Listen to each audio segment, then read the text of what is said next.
All right, saxophone du jour.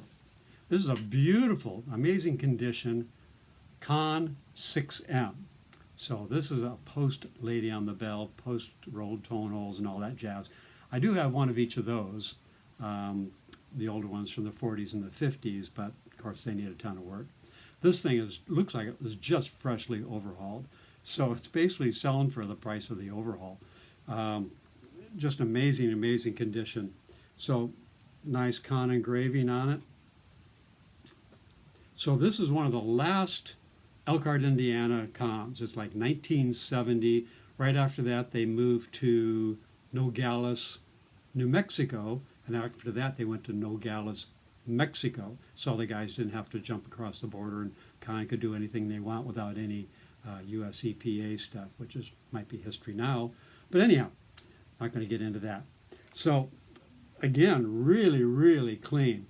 I've got the nice little pearlies on the guards and everything. The original ones had soldered on guards. These had screwed on guards, which is really nice if you need to get in there, work on the tonals and stuff. Bell's nice and straight. Nice, really real pearls on the buttons, no plastic. And again, the pads look really, really nice. They put the Con style pads in there, just a nice medium-sized metal resonator, so it's got a pretty good punch to it. None on the palm keys, which I would have done personally, but anyhow. So there it is, Con. Again, bell's real clean, backside's real clean, and really nice. Just hardly a scratch on the thing. But anyhow, nickel-plated keys.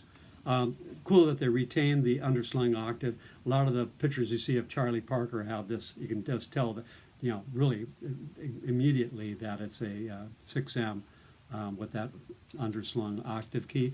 And what's really nice is they retain the double socket neck. So not only is it sealing outside, it's sealing inside. So you get a double seal, which makes a really nice seal. Again, they're smart enough not to have the octave key sticking up above the body. It's the first thing gets whacked. I just got in a beautiful busher and an old Big B, and the person didn't put a plug in the top, so that key's bent over almost 45 degrees off. It's bent flush with the top. It's got a nice pop to it. Anyhow, really nice octave mechanism. And my other favorite part about these is the table keys. I mean, you can get around this faster than any modern saxophone I know of. You got rollers going every direction. You can go right from the C to the B natural to the B flat. Everything is just really nice and flat, and you can just roll anywhere you want. It's just marvelous. A million guys out there still playing the old Con 10M tenor and the 12M Barry, all basically in the same family. So you got 6M alto, 10M tenor, 12M Barry, which are all one of the most popular standard saxophones of the world. And at that time, they were pretty much the go-to saxophone, except for maybe the Selmer Mark 6s back in that area. But this is really nice, real pearl rollers, not plastic. And again, they always get scratched up, and appears to be nice original lacquer. I can see the engraving's real crisp. And it's amazing that it's gone 50 years without any damage. You can see if you can get a better shot at the pads. Yeah, there you go. You can see the pads are pretty darn nice. So this is the first time people saying, "Oh, you can't. It's too quiet. Can't hear it. Can't hear you," and all that kind of stuff. So this is my first outing with a podcast microphone. So we'll see how it goes. See if I got the gains right. And why they put the bell keys on this side, nobody's ever, if anybody can tell me why, I just don't know, because the sound's going this way instead of out to the audience. But it really saves the side of the bell. Almost all the horns with the bell keys on the right side, this side of the bell is obliterated with scratches. So all these guards kind of keep that really nice. And again, there's hardly a scratch on it. It's got the old metal style thumb rest. I've changed these out at times to an adjustable one, but don't want to ruin it. Nice little pearl button on there. And again, the octave key just fits right in. Everybody copied this. I've got a couple of Italian saxophones that look just like this. So put the neck back on, give it a little finger tight, strap into it.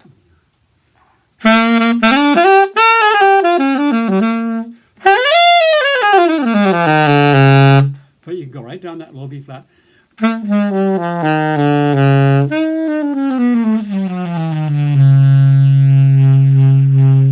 And sub right down to that B flat. It is really tight. I had to do just a couple minor adjustments on it. But again, I mean, it's $1,000 for an overhaul, and I'm selling it for not much more than that. Probably $500 cheaper than a student model Yamaha 26 or whatever. Not ready for you yet. So anyhow, the only thing I would do personally, I'd probably put some risers on the palm keypads. I'm used to them sticking way out, like on the Yamahas and the Yanagasawas and such. But not a huge deal. But they're in a nice place. They're nicely placed, just a little too close to the body for my personal preference. But everything else is really, really nice. Another thing about these, there's a pivot screw on the end of every rod, and on every pivot screw, there's another locking screw, just a microscopic locking screw. And they're a pain in the ass if they get stuck or rusted or something, but these are really nice. And if you ever get a little slop in the keywork, undo the set screw, give the pivot screw a little turn, lock it back down, you're good for another 10 years or 10,000 notes. So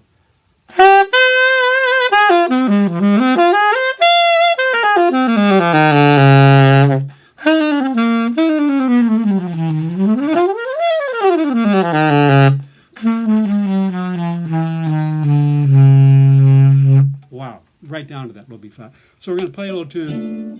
Haven't done this one before. I'm trying to not to repeat.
Trumpet solo.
Oh man, excuse me, I'm all choked up from that. So there it is.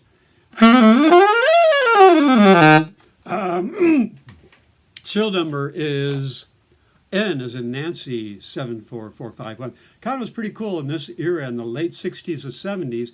Every year got a letter prefix, which is really cool.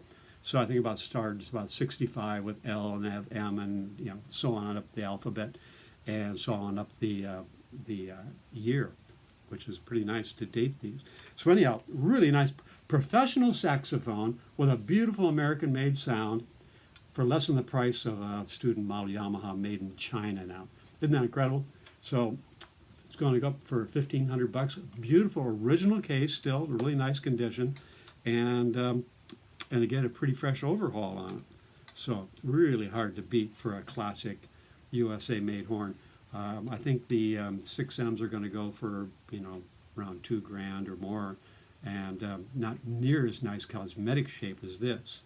So there it is, Con 6M USA, Elkhart, Indiana, alto sax. It says right on it, Elkhart. So there it is. Gotta go, and it's a rainy day.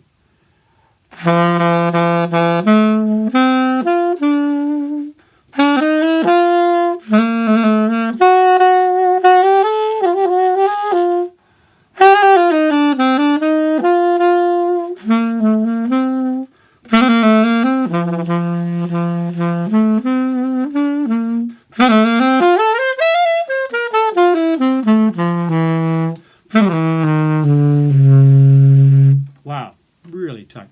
All right, gotta go. Check the page, www.stevegraysaxes, that's STVEGRAYSAXES.com. All right, see you later. Any comments, just put it in the comments.